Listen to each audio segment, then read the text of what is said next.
The miniMOTO class has one undisputed king and one persistent Italian badge challenger.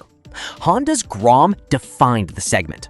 Benelli's TNT 135 undercuts it on price while claiming more displacement and more power. Here are 9 points that decide which pocket rocket deserves your garage space. Benelli wins the sticker war outright. The TNT 135 lists at $31.99 for white, black, or red, with the green colorway at $32.69 before destination and freight surcharge. Honda's 2026 Grom opens at $35.99, with the Grom SP at $36.99 and the ABS model at $37.99, each carrying a $300 destination charge.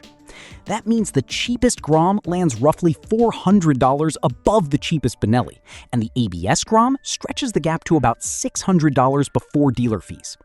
For a segment where buyers are often stepping onto two wheels for the first time or adding a toy rather than replacing a car, $400 is not trivial. Benelli's pitch is simple: more machine, less money.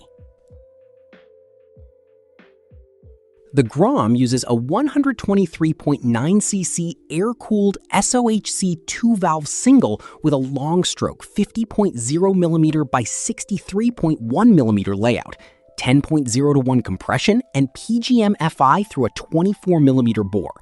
Honda quotes roughly 9.7 horsepower. Benelli counters with a 134.7cc oil-cooled 4-valve double-spark single measuring 54mm by 58.8mm, fed by EFI through a 28mm throttle body rated at 11.3 horsepower at 8,500 RPM and 7.4 pound-feet at 7,000 RPM. Note that some dealer literature still circulates older air-cooled near 13 horsepower figures. The importer's current sheet is the number to trust. On paper, the Benelli holds a meaningful percentage advantage. In practice, the Honda's torque arrives lower and its fueling is smoother, which matters more at 30 miles per hour than a peak figure does. Both bikes now run 5-speed gearboxes with chain final drive, so the Grom's old 4-speed handicap is history. Honda pairs its box with 15T/38T gearing and a multi-plate wet clutch, and the shift quality is exactly what you expect from a company that has built small-bore transmissions for 6 decades, light, precise, and forgiving of clumsy inputs. The Benelli's gearbox is competent, but notchier, with a longer throw and a clutch pull that feels less refined. Where the TNT 135 pays back its rider is at the top of the rev range, where the extra displacement and 4-valve head keep pulling past the point the Grom flattens out. Realistically, both bikes cruise comfortably in the 50s, and neither belongs on a highway. The Benelli will nudge slightly higher on a long straight, but the margin is measured in a handful of miles per hour, not in a different category of performance. Benelli spends its money where enthusiasts can see it. The TNT 135 wraps a steel trellis frame around the engine and hangs a 41mm inverted fork up front with 120mm of travel, plus a preload adjustable rear shock delivering 126mm of wheel travel. The Grom counters with a steel mono backbone frame, a 31mm inverted fork with 4.3 inches of travel, and a single rear shock on a box section steel swing arm with 4.1 inches. The Benelli's fork tubes are visibly beefier and its frame more exotic looking, though neither bike offers damping adjustment, and both are tuned soft enough that spirited riders will find the limits quickly. Ground clearance favors Honda at 7.0 inches versus 6.3, which matters on rough urban pavement. Hardware is nearly identical on paper.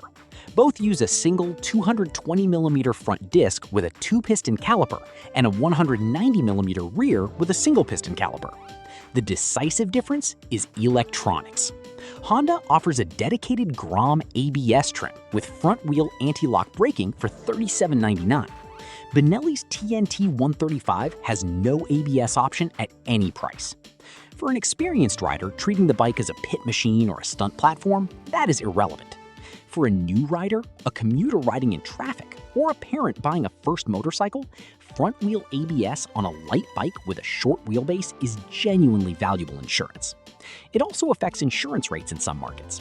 This single line item may settle the decision for a significant slice of buyers. The Grom is the lighter machine by a wide margin. 224 pounds curb weight for the base and SP trims, 227 with ABS, against 255.7 pounds for the Benelli. 30-plus pounds on a 125cc class bike is enormous, and it shows in how the Honda changes direction, gets pushed around a parking lot, or gets lifted into a truck bed. Seat height also favors the Grom at 30.0 inches versus the TNT's 30.7, and the Honda's 47.2-inch wheelbase is marginally shorter than the Benelli's 47.8. The TNT's extra mass does buy a slightly more planted feel at speed and a narrower perceived seat, but the Grom's flickability is the defining miniMOTO trait, and Honda protects it deliberately. Benelli takes this round on paper with a 1.9-gallon tank against the Grom's 1.6 gallons. Honda's air-cooled two-valve engine is famously frugal, with real-world figures routinely landing north of 100 miles per gallon, so the Grom's smaller tank still delivers a usable range that most riders never test in a single sitting. The Benelli's 4-valve, higher-revving engine works harder for its power and drinks accordingly, narrowing the range advantage the bigger tank suggests. Maintenance costs are where Honda quietly pulls ahead. Filters, plugs, chains, and consumables are stocked everywhere, and service intervals on the Grom's engine are well documented after more than a decade in production. Parts for the Benelli require a specific dealer relationship. The Grom's design leans playful, with modular plug-and-play bodywork that Honda explicitly engineered for easy swaps. Blacked-out engine, exhaust, wheels, and swing arm, and an LED tail lamp. It comes in 3 trims: base in candy blue, pearl white, or cherry red, the SP in matte gunpowder black metallic, and the pearl white ABS. The Benelli goes for aggression instead, with an exposed trellis frame, twin headlight face, and white, black, red, or green paint. Aesthetically, it is arguably the more grown-up looking machine. But the Grom's real advantage is cultural. An aftermarket of enormous depth spanning big bore kits, exhausts, suspension, and bodywork, backed by an owner community that has been documenting builds since 2014. The TNT's aftermarket is comparatively thin. Benelli motorcycles reached the United States through SSR Motorsports, and coverage is patchy. Some regions have a capable dealer nearby, others have none. Honda's Power Sports network is one of the densest in the country, with a 12-month limited warranty and parts availability that borders on trivial. That difference compounds at resale. Groms hold value remarkably well, propped up by constant demand and a modification scene that keeps used examples circulating. TNT 135 values are softer, and valuation guides note thin pricing data for the model, which is itself a signal about market liquidity. If you intend to keep the bike 5 years and sell it, the Honda's higher purchase price is partly recovered on the back end. The Benelli TNT 135 is the better value proposition on paper. It costs less, displaces more, claims more power, carries a larger fuel tank, and wears a trellis frame with a chunkier 41mm fork. If you want maximum hardware per dollar, and you have a competent Benelli dealer within a reasonable distance, it is a legitimately appealing buy that looks more expensive than it is. The Honda Grom is the better motorcycle to actually live with. It is more than 30 pounds lighter, offers front-wheel ABS, shifts more sweetly, sips less fuel, has a bottomless aftermarket, can be serviced anywhere, and returns more of your money when you sell it. Those advantages are not glamorous, but they define ownership.